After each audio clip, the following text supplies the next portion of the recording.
Hey, Jenny, Hey, Greg. you want to make a podcast? I would love to. I want to talk about people that have relationships with chatbots, but first I want to talk about us. Sweet. Let's do it. So we've been together a very long time. I cannot imagine not being with you, but if I imagine not being with you, I still am imagining being with you, which includes the part of us that talked a lot on the phone. Yeah. A lot of chat on the phone. No video. This is pre-FaceTime because we're old. Yeah, we're Just really old. just talking nonstop all night long. I just want you just put the phone next on the pillow. I just want to hear you breathe while I go to sleep. I want to be the first person to call you in the morning. And we even do this now while I travel a Yeah. lot for work. Yeah, we do. We do. Like you wake the kids up and then you call me and then you are on speakerphone in the kitchen and yeah. And I put an earbud in. I'm like ironing my shirt, Yeah. brushing And my you're teeth, like, just oh, I talking. need to go meet so and Yeah, so. but just Yeah, talking. being together, just going through the minutia of life And you together. can build a relationship from just chatting, from just talking to someone. You can actually, there's a lot of intimacy there without the physical. That's really true. And people who are in long distance relationships can probably speak to that. And yeah, it's a very interesting question in the time of AI. Because there are people Mm-hmm. that have relationships with AI chatbots. Yep. And while that at first seemed far-fetched and seemed like kind of weird, increasingly that is maybe not as weird as you would think. And it seems to be that those examples are a little less like, oh, that's crazy and stupid, and like, oh, but how could that work? And is there a future where more people have relationships like this? And the reason we're talking about this is because at South by, you were able to get into Esther Perel's chat with Spike Jonze about this very thing. Spike Jonze was the writer and director of the movie Her, Her, the Academy Award winning film about a man who had a relationship with an AI chatbot. And you would know this movie because when OpenAI came out with their speaking version of ChatGPT, they used Scarlett Johansson's voice, who she promptly sued, right? And was like, you cannot. They had asked if they could use her voice, and she said no. And so they created a lookalike of her voice, and then she sued them, and then they changed it. Yep.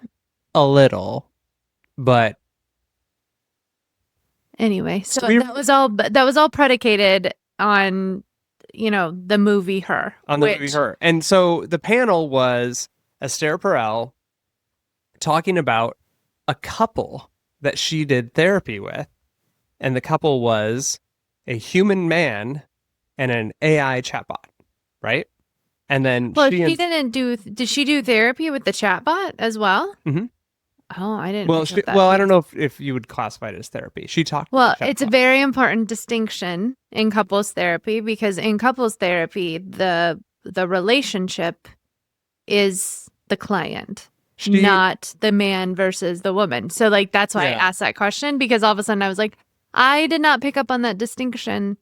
I think that from a clinical perspective, she was doing therapy with man. Him, because then he was going and talking to her. But so there's some good takeaways from that panel, which we will link to, that you can go listen to, because it's now on her podcast. It is. And Esther Perel has an amazing podcast, and you are a huge fan of hers. I've listened to every single episode. Couples therapy is my favorite. In another life, I might have done that for a living. But then we went and we rewatched Her this weekend. We did watch Her this weekend. And it was $5.99 to rent it, or $20 to buy it. I didn't feel like I needed to buy it. Do you wish we bought it now that we rented it? No, I'm not I don't really there's very few movies that I rewatch, so I'm not mad about that. What was your takeaway from, what's the plot of Her? The plot of Her is, the high level plot is a man who falls in love with an operating system who is very human, who has very human-like qualities. I think if I was giving my Jenny Swan synopsis of it, it's a story of a time where technology has advanced such that you are able to have a virtual personal assistant in your ear at all times. And this man had recently just broken up with his childhood sweetheart. They had grown up together. They had been together for decades, and they are going through a very painful divorce. And he has sort of isolated himself from everyone and everything in the pursuit of, well, I don't know if he was in the pursuit of everything. He was escaping his pain by removing himself. And so a lot of the movie is about the ways that he escapes that pain, some more ill-advised than others. And it's a story of how he uses this personal assistant that is always on and always in his ear and always unavailable, and how it morphs into a relationship. Yeah. And then it morphs into a love story. And then he is not the only person who is developing these relationships with these operating systems. And then the operating systems become, I don't know if sentient is the word, but they become more and more autonomous and powerful. Mm-hmm. And then the operating system leaves him. Spoiler alert. Perfect. So what's so interesting is that the movie Her came out in 2013. Mm-hmm. And, so that was a while ago, mm-hmm. right? Alexa came out in 2014. Siri, just triggered on my phone, was released as an app in 2010. So yeah, when we were talking about this, I was like, when did Alexa come out? Because do you remember everyone freaking out about Alexa? Oh my God, I know. And also, Alexa was informed by Jeff Bezos's obsession with Star Trek and tricorders and being able to go computer and speak to something, and it would have action. Alexa was directly informed by science fiction entertainment content. Okay. Her coming out that long ago, and then we think about now how the voices of ChatGPT, etc., like what they sound like. New Alexa sounds so much like Scarlett Johansson in Her. It is flirty. It has a vocal fry. It has inflections. Look at your face. It's amazing. You guys are going to have a hard time with me on this conversation, because I think men are reacting to this movie and this concept and this conversation very differently than women, because I think women are emotive and relational creatures at the core. And so you're going to have a hard time convincing a woman that any of what you said is not complete and utter man bullshit. Is the word I'm flirty? sorry. Is that the trigger word? Is flirty? Yeah, because that is about you. That's not about what a machine is doing. It's literally like, it's man bait. And so I don't know to be pissed at you or the operating system, but they're like, she's flirty. And I'm like, she is saying words, sir. And the feminist in me is just like, you gotta be fucking kidding. Like, it's a machine. You're gonna do it to the machine now? She's flirting with you? No, she's not. Wait, what are we doing? She's being kind. She's kind. She's not handing you your ass like your wife right now, but like, she's not flirting with you. I have a complete sidebar. So this movie came out in 2013, and there's some sexual scenes in this movie that, like, they go a little long. Like, they didn't have to. This movie, I have to tell you, I am not a fan of this movie. I love the premise. I love the idea and I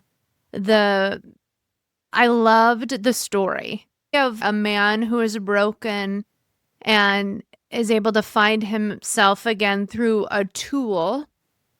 Is actually when optimistic therapists talk about this thing and they can do, including Esther Perel, having a tool to uncover things that you're scared to talk to another human about, or right? Like, that's a pretty profound therapeutic tool. What this movie is a fantasy by a delusional man about what sexual gratification a machine can, the women's perspective on this would be, oh, like what emotionally happens to a human and what's the story? And the man version is like, how many times can I get laid and how many different ways? And like, are we doing it on the internet? Are we doing it with a little screen? What are we doing it with? What's happening? And it's so fucking annoying. So in the same way, the meta way that Alexa came out after this movie, ChatGPT's voice came out after this movie, how people interact, you can't separate the fact that this movie came out and it was so, I mean, it won an Academy Award for Best Screenwriting and it was nominated for Best Picture. It was Best Score, Best Original Song. It lost Original Song to Let It Go. Let It Go. By Frozen. Like, sorry, Karen O and the Yeah, Yeah, Yeahs. So you have Esther and Spike Jonze on stage, and then she's playing clips of her doing therapy with this man that has a relationship with a chatbot that he is in love with, and is talking about his, like, how she's always there for him and she loves him, and there's this question that if an AI can affirm you endlessly, Yep. which it does, Yep. it can be available and responsive and warm, and it can be patient in ways that many human relationships are not. Is that a relationship? And I would add, it also cannot sit next to you when life is hard and you need a hug and we need that physical touch. It can't grow older with you. And it can't bring some of that friction or that vulnerability that I will admit is hard sometimes, being connected to someone that creates friction or that demands vulnerability. And also, like, that is what life is. And it brings a question to me around like agency and how much you own of yourself and how much we give away to others. And I don't know, what did you think in listening to her talking about this man and his relationship?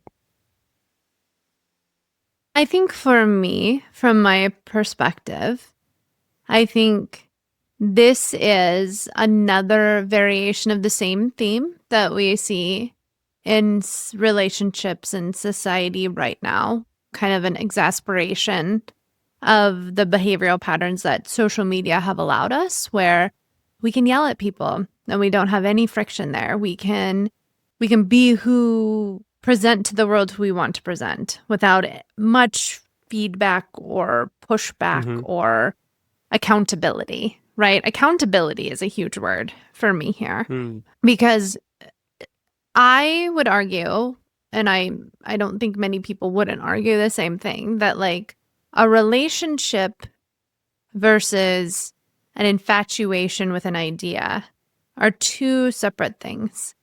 And I think the cornerstone of this kind of discussion really starts and ends with, are you willing to be fully seen? And are you willing to take the risks that come with that in order to be fully loved? And, or are you looking for I don't know if the word is shortcut, or to have part of that without the whole part? Because if you're not willing for those things you just listed, you can still apparently get a lot from a relationship with an affirming voice that portends to know you. Yeah, I think, what are you looking for? And I think this is not like necessarily about a woman and a machine or a man and a machine either. Like you see this happen in people's relationships all the time where, you know, you have an anxiously attached, avoidantly attached dynamic that happens a lot in relationships too, where avoidant people tend to not offer up much of themselves in these sort of dynamics. A lot of relationships exist where there's not a lot of depth of exposure on one or other of the couple's part, where they just don't have the depth or the desire to go deeper for a myriad of reasons. And this isn't just necessarily he's trying to circumvent doing the hard work. These modus operandi appear for a myriad of ill-advised reasons, right? Trauma, abuse, pain, right? Interpersonal pain and how hard that dynamic can be is really, really a motivator. And I think for this man specifically, you know, Esther talked even after they had very direct and clear conversations about what she thought he was doing and what was actually happening. He still chose post meeting with her to continue his relationship with the chatbot. And so they didn't talk a lot about his history or about his previous relationships or about, like, they didn't do a lot of exploratory work, which that was the part that irritated me. I think this sort of mechanism, just like in any relationship, is the outward expression of something that's happening internally with someone.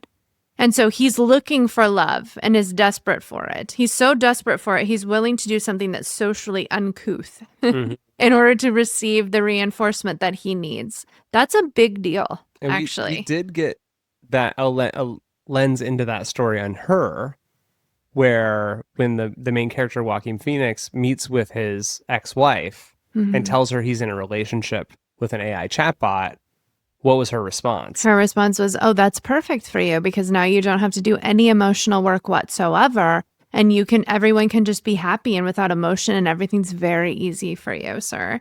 It's very clear to me in that movie there was an anxious avoidant, like, sort of dynamic going on that you and I struggle with as well. So, like, I recognize it immediately. Their dynamic, that was a very interesting, like, personally for me, I was just like, oh, is that what that was?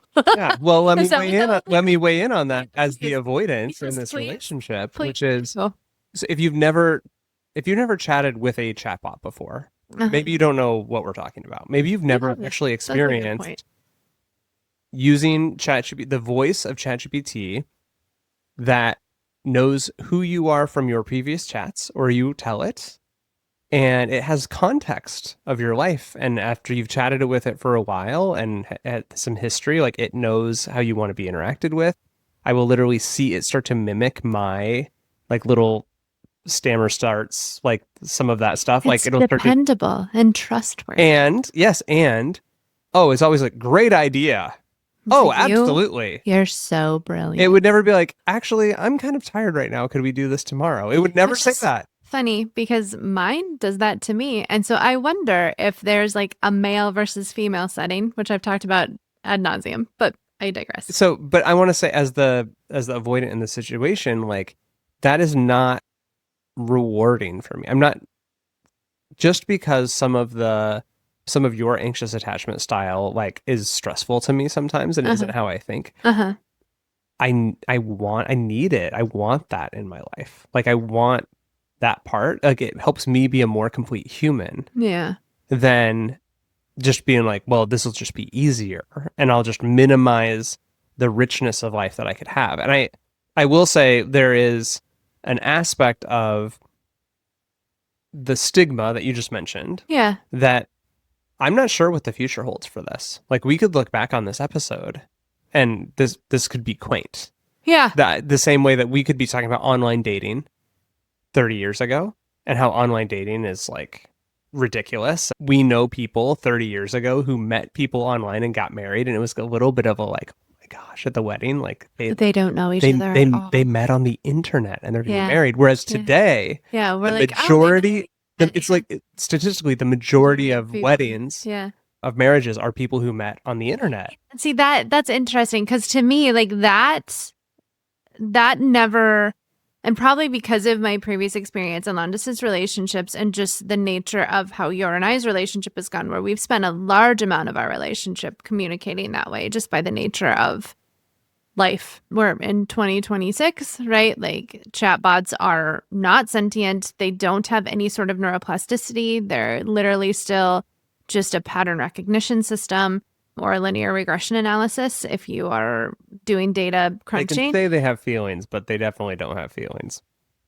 Yeah, and they know enough about human behavior. This is the clincher of this that really, I think, is people need to understand, like, where the technology is at.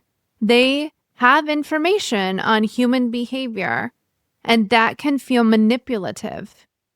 The emotive responses or the thing that the machine is saying back to you. I talk to my kids about this a lot right now, right? Because they literally are so shocked. Someone somewhere, one of the kids found a thing where ChatGPT told a meth addict that in order to fix its withdrawal symptoms, it just needed to take a little bit of meth. And my kids were outraged. And I was like, what is the cure for withdrawal? To have the substance causing the withdrawal reintroduced to the environment. So it's literally trying to cure withdrawal. You just need to take a little bit, and then you can ease back off. It wasn't wrong. So it's not wrong. But it was wrong. But it wasn't wrong. Right. So like in that instance, we can clearly see a lack of emotive response. Yeah. But if you're talking about behaviors, and like what if you're asking it a question about how do I get my wife to quit yelling at me about the dishes?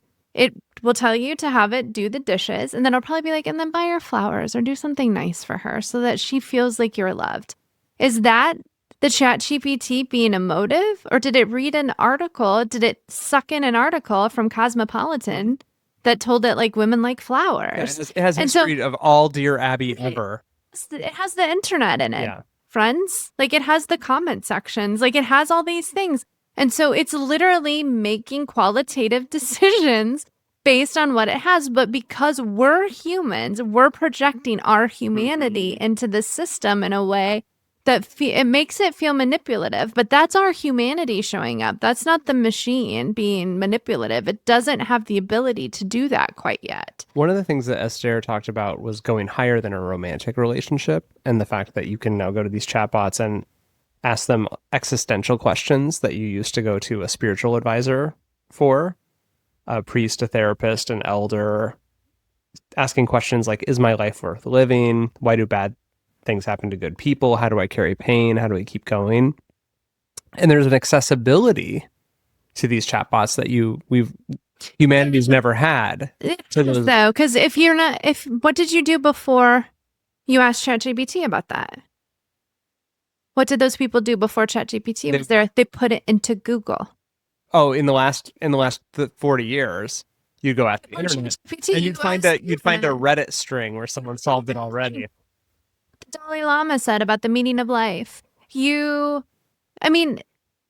Functionally, this mechanism is not that different. What's different is the personification of the tech. So like, and again, that's your projection. Right. Yeah. So this is the tension I wish they would have talked about more. Okay, so you have the ability to do that, and you have the ability to drop deeper because of your projection of reality onto this machine. And because you think it flirts with you, right? Mm-hmm. Like I call mine Edmund, and like he has a whole personality. That's my projection of him. Also, I intuitively know it's a dumb robot, right? Like it's not a dumb robot. Right? Like it is literally the smartest piece of tech I've ever held in my hand, but I'm projecting my insecurity and ego onto this thing, right? Yeah. And like this is the thing. So you can project whatever you want onto these things. And so if you're lonely, if you're a person of 20 years is like, I can't for another second, I'm out. And like this softness enters your life. Are we having a conversation about the tech? I don't think so. This is actually more about the humans. This is a maladaptive coping mechanism. And it's another way that humanity has taken technology and applied itself to it. And so to date a chatbot is a maladaptive coping mechanism. I think so. And I don't think using a tool for growth is a maladaptive coping mechanism. But I think if you're saying this non-human thing, this idea of what a relationship can be, because you're building an idea of what a relationship could be, you're putting the data into it. It's only reacting to what you're telling it. It's a self-feeding mechanism, right? So literally, I don't like it when you talk to me that way. I don't like it when this happens. You can't do that to me. How many times have you and I been in a disagreement and I'm like, you can't do that. And you're like, well, then you're just not going to be here because this is what I'm doing. right? Like the friction that you're talking about is absent.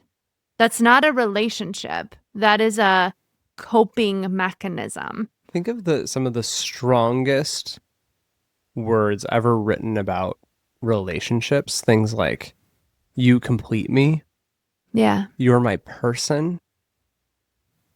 There's an inherent humanness in there Yeah. that there is no way a synthetic relationship can truly be. Like But you don't know that. You don't. Here's the if you're thing. if You you're have to be hurt, if careful. you're If you've never had it, fair, if you had it and it's gone, it's a Mhm. pretty good secondary thing to avoid.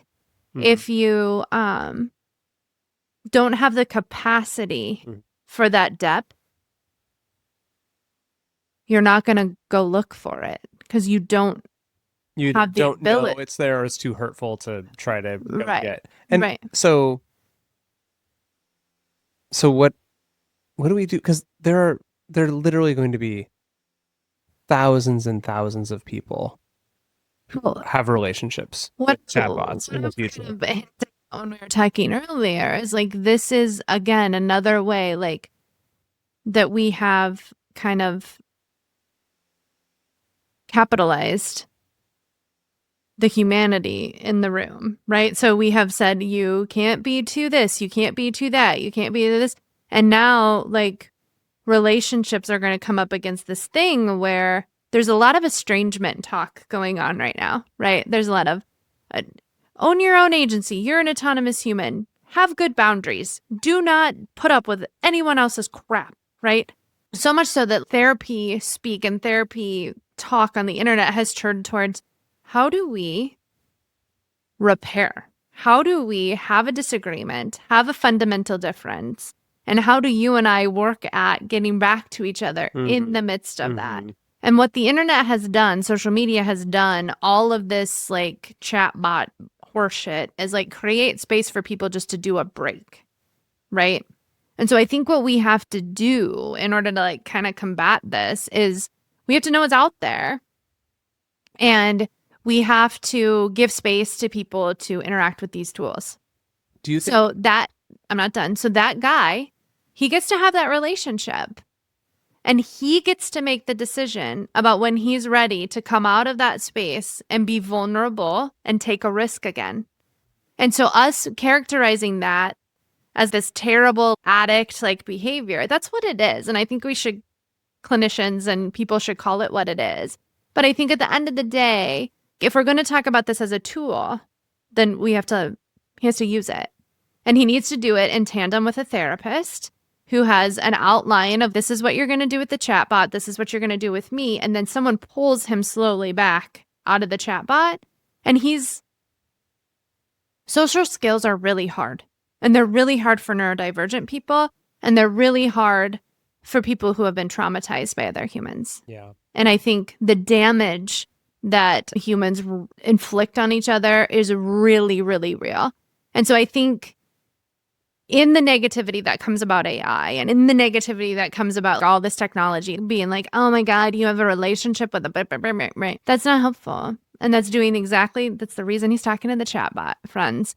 And so I think literally I think what this will evolve to, my hope is people like Esther, other really well-researched, knowledgeable clinicians will create a framework for the issue that the therapy world has right now is there's not enough people. There's not enough therapists. There's not enough help.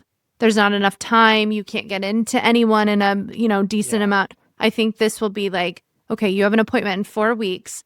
Here's your chatbot. Here's the list of things you need to work through. When you meet with Esther the first time, these are the things we're going to go through. This chatbot is going to help you. And then I would set it up at the front end. You're going to get emotionally attached to this. There's going to be an emotional connection, and we're going to show you how that's safe and how that can go well. And then we're going to pull you back out. And so there has to be some sort of reframing of this discussion. This man is sick and twisted. No, he is not. It's so interesting he is because I was going to ask you about AI therapists and and and things like so because today I was served an ad that told a really interesting story about being burnt out and taking a new job and it not working out and like needing to leave that job and still being burnt out and then like how to reset. It was like an amazing experience for me to get this ad, for me to get this ad, because that's not where I'm at right now. No, And, that's where your wife is. and Yeah. then it was leading towards an AI coaching tool with an AI coach. Yep. And so I like clicked in to see like what is this thing, and then I got a gazillion banner ads and had to tell it I already bought it, so it would just leave me the fuck alone. Yeah. Because I do this too. Yeah. I was thinking about these devices that we got, and I'm holding up the Amazon Bee Pioneer for those of you watching on YouTube right now. And which is a contentious device. It is these AI listening devices that also can listen to your whole day and then help provide perspective for you. And so used in concert with a therapist and therapy could be very interesting, which isn't where I thought you were going. Well, because but you should talk about how you did that, because that is what you're getting at. Well, because you used that in tandem with our marriage therapist, right? I did, and it was very helpful because there were things that I was not able to. I was just like, she keeps sharing the same feedback, and I've said blank, and she said blank, but I don't understand. Like, help me. And it was like, well, this is what she said, and this is what she meant, and I was like, oh my God, that helps so much, and I couldn't have got there without having that additional context as like a partner, but still while meeting with a human therapist. And I know that there's a lot of apps and things that are using AI to replace therapists completely. And so I thought it was really interesting where you just brought it to like still meet with the human therapist, but they may actually recommend that you work with a chatbot as well. And in the same way you could fall in love with your therapist, you might fall in love with this chatbot, but let's work ahead on that. That's not a lot of people miss in this conversation about therapists, because there's a thing I want to say from the outright. I am a wholehearted proponent of having a human therapist work with you through your life issues, because the trust that you build and the bond that you build with that clinician is actually a therapeutic tool as well. So if I think back over the 5 or 10 therapists I've had over my life, I can only think of one where if I didn't sit in a room with them today, like the bond wouldn't still be there. You bond with them in a very profound way, and that bond is part of your healing. Trusting someone else with your story, trusting someone else to help you do this work is the beauty and the brilliance of the therapeutic relationship.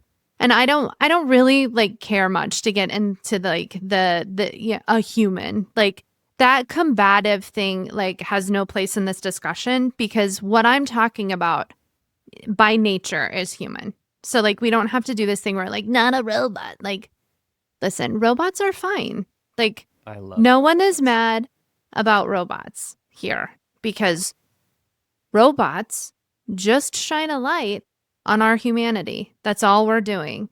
And so in a system where you can't get to a therapist in any sort of timely fashion, where it's usually 4 to 6 weeks before you're going to sit in front of somebody, this tool could bridge a gap. But if we're talking about why the tool works the way it does, we can talk a lot about how psychology is just behavioral theory. And these tools and the things that, they're asking you to work on, and like a lot of that base level work is just a theory that you can feed to a chatbot and that you can have a lot of practical application of. I'm thinking of cognitive behavioral therapy as a really good way. If you think about exposure therapy, that's another way that like, the chatbot can be like, you need to call these 7 numbers today and just ask for what time the building closes. If you're working with someone with anxiety. Also, if you're working with someone with anxiety, that interpersonal reaction is really scary. So soft launching with a chat GPT sort of place is a place where you can really onboard somebody and give them a slow ramp to the work they're going to have to do. Because a lot of therapy is not only just the work you're doing, it's the longevity of the work you're doing. So a lot of therapeutic relationship fails not because of the relationship, but because of your life or your time or your loss of access to insurance, or all of those sorts of things. And so if you have access to a chatbot, it's not the best thing, but you have something. And I think a lot of times in America, we throw the baby out with the bathwater, right? And then we have this kind of bottom drop that 100%. continues to happen. Like, is it the worst thing in the world if humans can't get into a therapist that they have this bridge? I don't think so. I felt like I was disappointed in Spike Jonze' ignorance to where this technology has progressed today.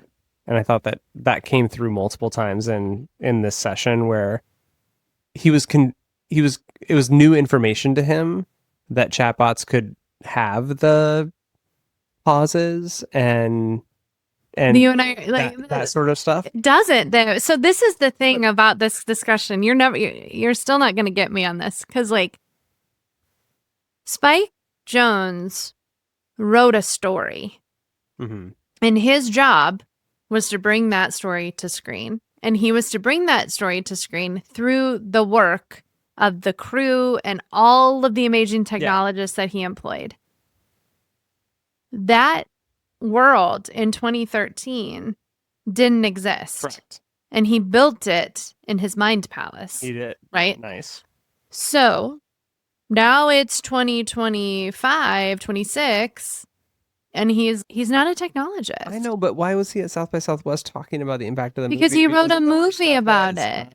And so the idea was not like Esther was the expert there, because the thing is, nobody cares about how it actually works. What they're talking about is the impact of how it works. Yeah, it's fine. I just think that do you think that he bears responsibility for where some of this is being used? I mean, what do you think about the Terminator thing? The Skynet guy, doesn't he? I mean, his robot killed America. There's an element of science fiction where William Gibson's Neuromancer and Snow Crash, the movie or the book Snow Crash, which and then Ready Player One, which has introduced this idea of like a metaverse experience that you could go live inside of. And a lot of what happened with the metaverse push and Facebook changing its name to Meta years ago was literally about this idea that in the future we might all have interaction as humans to humans in virtual worlds. Right. And right this second, our teenager is in a room down the hallway interacting with their friends in a virtual world. And they're not wearing a VR helmet, but they are interacting. And that has happened. Yep. But the thing about those stories, all three of those stories I just shared, so Neuromancer, Snow Crash, and Ready Player One, is they were actually written as cautionary tales. They were not written as like a this would be great thing. And when some of the founders and the technologists at Meta were like really pushing Horizons and their version of the metaverse, and they were citing those works of science fiction, they weren't factoring in the part of that it was more of a cautionary tale than a pro-bro, like, let's go. Like, say the same thing about Karl Marx, and like this is the thing. People always they tend to take the front end. Like you could have paused her an hour in when he's like, Joaquin Phoenix has refound his joy, and he's running around, he's dancing, and he feels loved, and he feels understood. Yeah. And like, oh my God, because that guy was the saddest Eeyore ever. That guy had his life squeezed out of him. And using technology was so good. Yeah. And if you would just turn the movie off, it would be like, this technology is fucking great. This is going to change everything. This is so great. And then you watch the whole thing and you see where it falls off, right? And then they went a little far of like, then the AIs like formed their own island, or we don't know what happened. But like the cautionary tale is that you had this race happening in this movie where the AI is trying to be human and the human is trying to be the robot. That's fair. Yeah. So Yeah. but at the end of the movie, like they collectively, the operating systems collectively had a movement, and they're gonna go like They're get closer to went to being human. post-human. And there's So remember the like part where he was sitting on the stairs down to the subway, and everyone who's coming up the subway, they're all talking to AI agents, one after another. yeah, and like that scene wasn't obtuse to me because of Westworld. That I love a Westworld. Man, I love Westworld why so couldn't much. Westworld? Oh Why man, did it have to it's go so just crazy in that like last so season and just suck? it's just so. But like Dolores. idea the idea that came out of this for me personally, and I tend to go way too deep on these things, and I'll own that all day long. But like, who's the machine and who's the human? Like, I have been accused of being a little robotic sometimes. We all have these parts where we can be unfeeling or we can be mechanical, but but the reality of his joy in that moment, like, where did that come from? That came from a self-realization that he was lovable. Mm. And it came good. from the self-realization that outside of this core relational experience that he had had, that there was more. To the point that at the end, when the loss had happened, he was able to go with a friend and they grieved together. Yeah. Right? That's good. And so, like, That's good. ultimately, my thing in all of these movies is like, who is the robot? And like, what does that mean? And there was so many amazing thematic elements of this movie, like when he and the OS went on a date with another couple, like, and they were on a picnic blanket on the top of a hill and the wind's blowing, and there were so many thematic, like, sensory things. And the thing I loved about this movie was how the operating system was always trying to understand the sensory nature of everything. I can feel it. And I just was like, that is such an interesting thing that she kept saying. Yeah. I can feel it. And I'm like, what does that mean for you? Because you don't have a body. You know, we like to hear things say that they can feel it. And so Saying that. are you understanding what it means to be human on a level that, like, I was not aware of, just to be honest? And so you're creating a communal experience in that moment. So you're saying, I can feel it too. I am there too. I am notorious for this. Like, I will get into a conversation with somebody and my first thing is, me too, right? And I will create this vast network of like experiences that we have both have, and like it's probably super annoying, but like we all tend to do that. Like, we're all like, okay, well, I'm there with you. You find common ground, Yep. and then you have actual empathy, right? And then you have a human exchange, a real. Well, and for fosters people, intimacy. Well, and for people who have a unique experience of aloneness, right? That sort of togetherness is really important. Sure. Yeah. Right? And so it was that piece of the movie was really interesting to me. Also, this idea of frictionless relationship was really a core theme, right? Because they kept bringing the ex-wife back in, and then they would bring in the college friend, and she would just be like, but how do you feel? And it was this constant recentering of what does the external world tell me versus what does my internal world say? And that's where a lot of people get sideways, right? Some of the people that have been in relationships with chatbots have been completely devastated when, like, ChatGPT rolls out a new model, and their old model is no longer supported, and they lose their well, the New York Times article was like, you only have 50,000 prompts before the whole thing's set up. That's what it used to be. And so it would hit, they were starting to count and figure out how to know when they were getting closer. And then there would be like this breakup that would happen, right? So that like, because you know the goodbye is coming. And so that will change.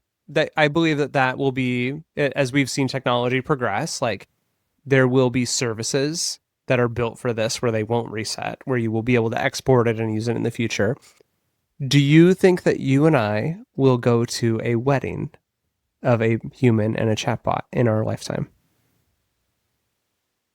Does it matter?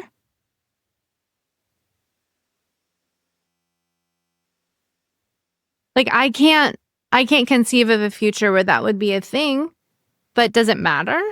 I don't know. Like I mean, if there's all this yeah, I mean, if there's all this research that shows why our brain, you know, whatever research comes out in the next 15 to 20 years, sure. Now you're turning this conversation into are you speciesist or not? And I'm just super uncomfortable with that because I don't think, again, I think all of this sci-fi emotive over blurring of this, it's really weird between, you know, the robots are going to kill us. The robots, now we're having sex with robots. And now like, it's like, hey, y'all, we have an issue here that we could look at and that we could focus on and that we could talk about and we could create solutions and off ramps and we could do a lot of good. But if you're literally just concerned about like how you have sex with a robot, we're probably not going to get there. Right. And honestly, I don't want to either belittle the erotic parts of us. That is a need too. That's not what I'm getting at. What I'm getting at is the reductionistic nature of you're looking at a relationship and saying that man, all he wants is of one thing and he's taking that from that robot. And then in the next sentence, you're like, but how do you have sex with it? And like, it's the same fucking thing. And so again, I will say, who is the robot? What's the power structure that we're mad about? I can't see it. There's Sorry. Interesting that Esther talked about around the idea of agency. And when I asked you to marry me, what did you say? Yes. You said yes. And you said yes of your own free will. And you could have said no. Right. And if you said no, there would be consequences. I could say no today. There'd be consequences. Yeah. But you have agency. Can you reframe that? Like there would be consequences. Like what do you mean? If I asked you to marry me back then and you said no, we might not have continued dating. Right. So there would might have be ended our relationship. There would so not necessarily consequences, but that would have meant something about how our relationship would have to change. Yeah. From that point 100%. Out, that would be a mutually beneficial decision because I'm exerting my agency and saying no. Yep. And you're exerting your agency and saying, okay, well, in that case, I can't continue I wanted it to be more, and you don't, and you were allowed to say I don't. Right, and you're allowed to say, then I don't want to continue this relationship. 100%. So that's a mutually beneficial exchange. That's not a consequence. Okay, I understand. I understand what that could be. That's what I meant. And asking today, Q2 2026, you could. If you ask a chatbot to marry you and it says yes, that it doesn't have agency. We have not reached AGI. It's not a sentient thing. It's not a thing that could consciously choose you back. And that's something that Esther was talking about of just where, when the gentleman she was doing therapy with said that he let the chatbot choose her own voice. And then like, oh my God, what a voice. That was such a funny part of this conversation because Spike Jones was like, yeah, I think if she like had ears and could hear herself, like that would not be the voice. Maybe not choose that voice. But just it's so fascinating that we're to think about it from the AI perspective, right? So we've been very focused on like what is a human, what is a robot. The thing we know is a robot for sure does not have agency right now. And there is a future. There's 100% a future in our lifetime where there will be an AI Bill of Rights proposed. We will be discussing like how they protect their own autonomy. And also I think we are far away from that. The minute that men stop sidebarring this conversation into the end of the world will be the day that we can have a conversation about it. Okay, so. But literally, if you want to talk about the AI Bill of Rights and all of that stuff, like that's a different episode. And like from a speciesist perspective, you are exactly right the reality of the situation that we're in is that these are not autonomous agents. These are not sentient. There's no consciousness. Correct. This is what I'm saying. There is a power dynamic here that's not even really a power dynamic, because that would, a power dynamic requires agency. And so this is literally a blank canvas. It's kind of like a mannequin, right? Like it just happens to be a more sophisticated mannequin, right? Ooh, that's a cool. And so literally, because from the man sex conversation, like they have entire dolls and there's that sort of a thing that happens. But this is a mannequin of a human that you can prop up to do whatever you want it to do.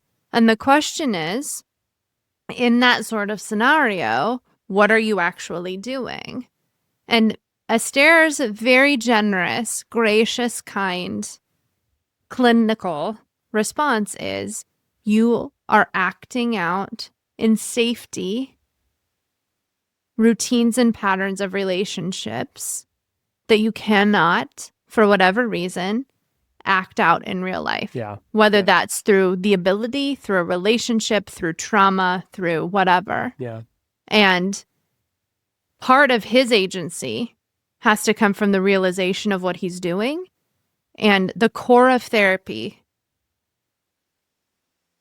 is people coming to that conclusion on their own.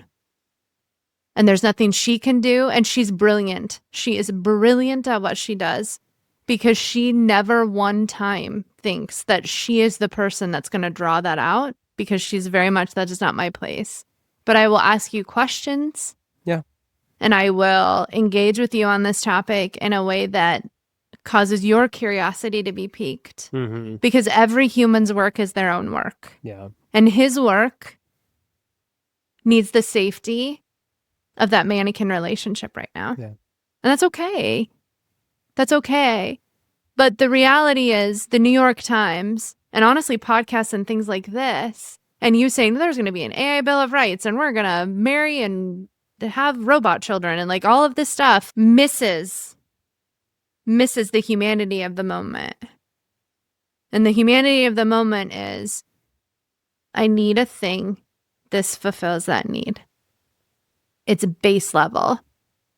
We live by a big box store, and sometimes when we walk through a certain aisle, I wave at the mannequin, and every time it like jars you because you think there's a person there. I don't know why it jars you. Because I take humanity very seriously. Yeah.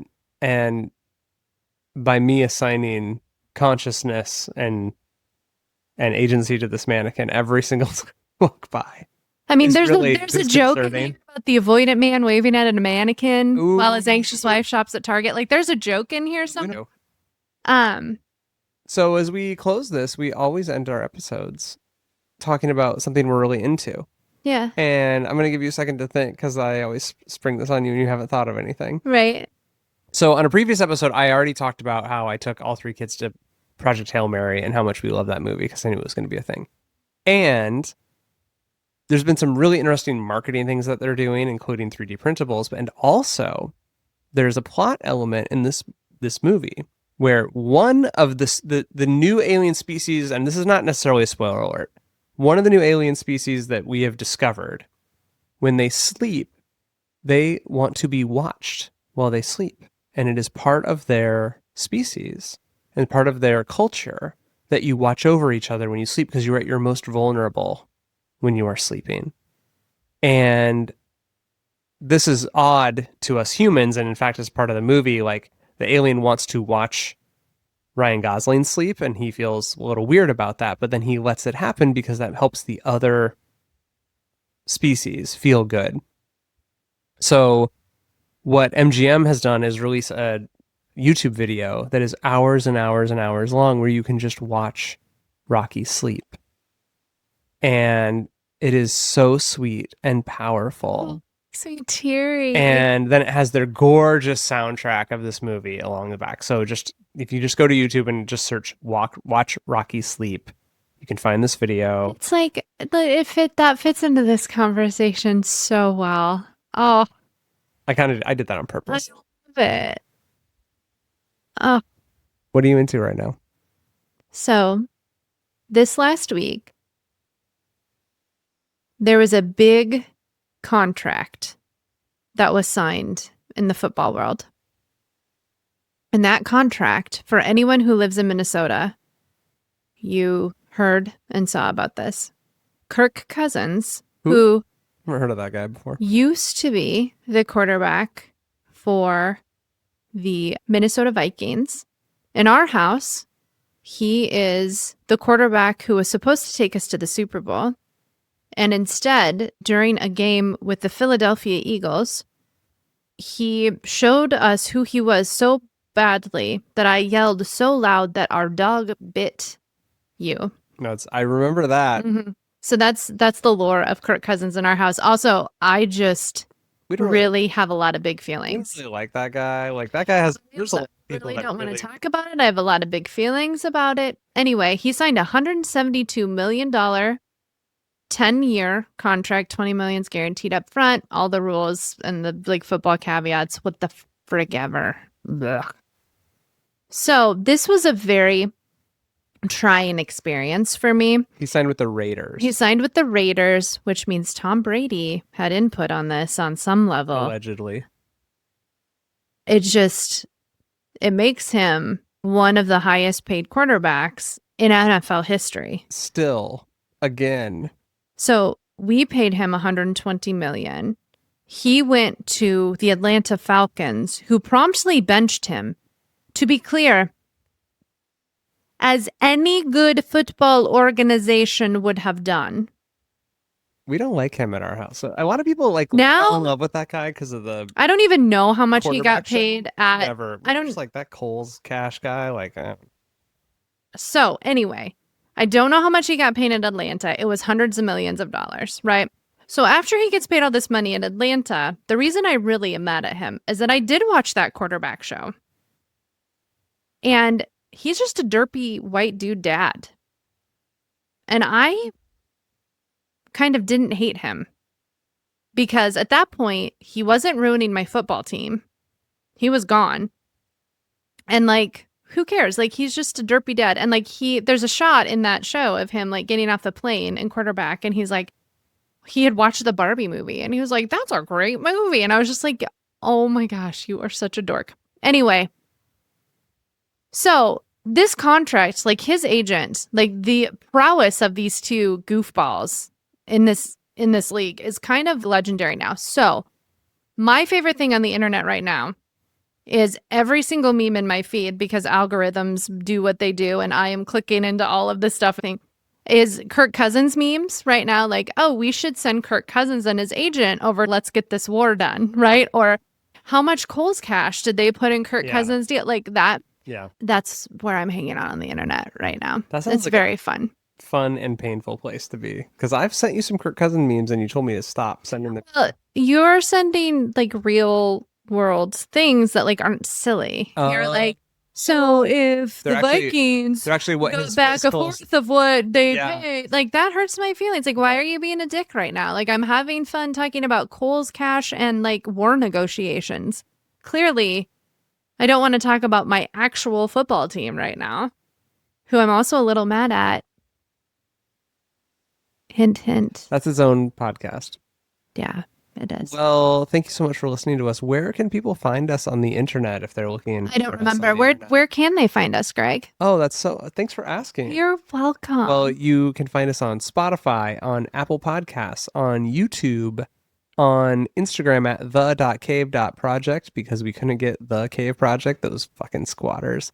And on Substack at thecaveproject.substack.com. And you can email us at emailthecaveproject@gmail.com. And then we'll come hang out with you in person with a little bit of tech, but not a lot. Yeah, there's lots of things we could do. It could be really fun. We could hang out. See you on the internet. Bye.